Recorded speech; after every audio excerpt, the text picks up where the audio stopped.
Good afternoon, everybody. Sion here. Going to go ahead and do a cover of Operator Thogar's mechanics. In this presentation, it will be for normal and heroic. It's a single boss encounter that has multiple adds that show up throughout the fight at the 20 second, 40 second, 20 seconds after that, and then at the 2-minute mark. You'll see that continuously throughout the encounter. Ad management is really important. So it's essential that the raid leader creates a dual group formation. By splitting up your tanks, splitting up your heals, splitting up your reses, and splitting up your DPS, it allows you to be able to optimize each group to be functional once the division occurs with trains that come through 2 and 3. Also throughout the encounter, target prioritization is important, and so is raid awareness of the environment. I naturally support the add-on DBM and on this one Thogar's assist. Now as you will encounter and slaying them you should, very quickly. You'll be dealing with Iron Raiders, Iron Crackshots, Grumcar Firemenders, Grumcar Man-at-Arms, and the Iron Gunnery Sergeant. Each one of these adds has their own function. Below is listed each one of the mechanics in a brief description, but I also suggest for your raid team to make sure that they read it in more detail so they know what their function will be as they go through the encounter. Priority though is the Grumcar Firemenders and the Grumcar Man-at-Arms. When both these targets are up, it's essential to take down the Firemenders as quickly as possible. It is also essential with the Grumcar Man-at-Arms that the tanks start performing a swap between them, between the boss and the MA. The reason for is that the damage that's inbound between the two of them can be critical even with defenses, and you really want to save them for when the trains are coming through, so that way you can tank the targets in their proper positions and not worry about having too much damage come into you versus the amount of damage that will be going into the groups. Whenever an Iron Gunnery Sergeant is present though, make sure that all range rotates to that target and melee just works around as they can. Now adds are the priority and tank swapping is a thing, so facing between the 3 o'clock and 9 o'clock of the position, which is east or west as you come in, is a hit thing. Adds, they're super important, so make sure that you understand the priority of which ones you need to kill, when you need to kill them. Make sure that when the Man-at-Arms is present that you're swapping, because it's a cool thing to do. If not, what you're going to end up having is entirely too much damage going into one tank. It's also essential to make sure that we're tanking them in the center room using a flag formation. You can put flags up on each one of the rails. Just make sure that as tanks you're always pulling them back to the 2 and 3 area so they're in the center of the room. Watch for how the trains also break LOS. It can be difficult for your healers to be able to heal them properly when necessary. Again, range is on gunners and melee is on whatever else that they get their hits to.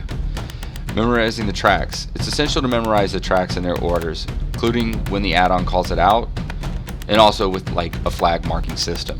So just use the designated colors that you want to, and then we had one of our raiders call out each one of the flags as it was necessary when a train was coming through. Also, when the doors are opening up for each one of the trains, it does so on both ends. That's why I reinforce facing at 3 o'clock and 9 o'clock, or east and west. Because when one door set opens up, you know the door behind you opened up. If you don't see the train down that way, that means it's behind you. So it's really easy to be able to use Q and E, for example, or AD right click and be able to sit there and strafe into a clean line. Remember to also give yourself some distance. There is some flames that come off of the tracks from when the trains are coming through, and that will cause a knockback and damage. Getting hit by the train is really bad too, especially when multiple people get hit by it. So raid awareness is essential. This takes us back to once again talking about key binding. If you're not working with key binding, please do so. Start working on expanding on it, making it a priority of learning your rotations as you need to. Now here's a breakdown of the map. Each one of the lanes, the boss is at 1. Once he's pulled down, you want to make sure that you're tanking consistently between 2 and 3, and also in a position so that way there's no line of sight breaks by the trains as they come through and drop off additional adds into the fight. There is a pattern. It is something that you can memorize as you go through the encounter. The idea in the design is to cause you to split up and divide, so it's always essential to get back to the 2-3 position and then just move promptly. Remember, when dual trains come through, for example on the 2-3 rail line, that's when the two groups will spread, one group to 1, one group to 4. It's also essential at this point that the tanks make sure that they do a proper swap with the Man-at-Arms if he's still up, and also with the operator.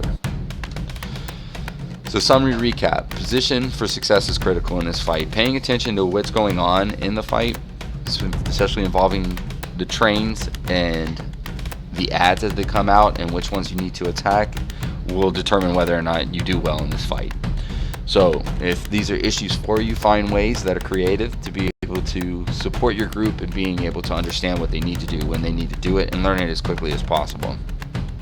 As raid leaders, I stress that you go ahead and focus on point of view videos for your crew. Anytime that an individual posts a video of them doing something in an encounter, it's just an advantage for you to be able to observe it, because it's going to give you an opportunity to have a visual reminder of what you're doing. And remember, be patient, work the adds right away every time, focus on what you need to do on each encounter, not only this one but other ones, and enjoy it. Doesn't mean that it's going to be super fun, doesn't mean it's going to be super sad. What it needs to be is something where you're focusing on it and you're staying on the positive as you drive yourself towards that point of success, the kill. Remember, tanks, that tanking the man-at-arms and the boss, you need to make sure that you're doing pro swap moments, especially when the split train comes through. Exchanging each one of them at the right time will really be key to your success. It'll happen around 1 minute mark, it'll happen around the 2 minute mark, and then I think it scales like that consistently. We saw it every minute or so. Remember, working it out on easy mode. If you're having a difficulty on heroic, for example with the encounter, go back to normal, try it a couple of times. It doesn't hurt to sit there and work through normal, heroic, and mythic. Remember, each one is more difficult with damage in, damage out, and mechanics being added. So baby steps to success, and you'll eventually get to your goal. Again, I want to thank you for watching the video. If you enjoyed it, please click like. It makes me smile, it makes me happy. Subscribe and share with your guildmates. Please get them to our channel. I will continue to be producing videos of this nature. And thanks for watching again. Any thoughts that you have on the video, please post them below.